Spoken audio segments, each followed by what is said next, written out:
We're going to discover that. We're going to find out what's your net worth, what's your income needs, how passive you want to be, what's your risk tolerance, and as a whole, we're going to create a plan. What do you think about the current situation in regards to tax reform? I would imagine you are a big proponent of a much simpler tax code. How do you advise your clients when it comes to, okay, you're helping them get the capital gains tax covered, but what about how they're receiving their income, how their income is structured? Is it, do you get into that type of stuff? Great questions. This is like DST 2.0.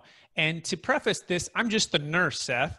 Who are the brain surgeons? Who are the doctors? Those are the CPAs and tax attorneys. Those are the really smart people. I'm just the nurse. I'm going to take your pulse and I'm going to say, hey, what kind of income do you have coming in? What kind of tax deferral you're looking with?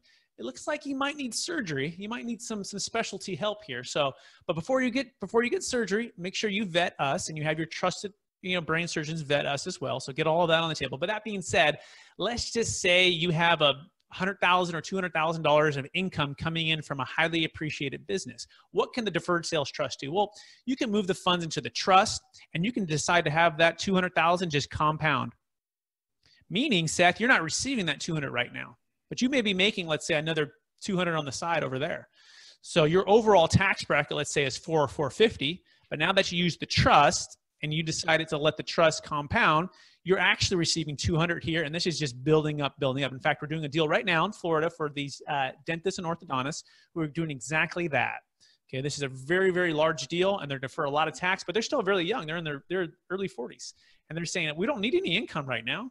Great, let's just let it compound, and if and when you want to tap into that, great. By the way, our notes go for 10 years. At the end of 10, you can renew for another 10. You can pass it on to your kids. Most of our notes earn 8. After fees, pay about 6.5%. So yeah, we can do some, we call it the tax efficiency or being tools with this. It also works for the estate tax. So for any ultra high net worth people, we can move large sums of money outside of the taxable estate in one single transaction. So if you're worth, let's say, above 22 million and you're married, or 11 million and you're single, anything above that, it's going to be hit with 40% estate tax. So yeah, we're going to discover that. We're going to find out what's your net worth, what's your income needs, how passive you want to be, what's your risk tolerance, and as a whole, we're going to create a plan. And we're all going to work together with your financial advisor, with the brain surgeon, CPA, tax attorneys, with me as the trustee. That's my role here. And that's it.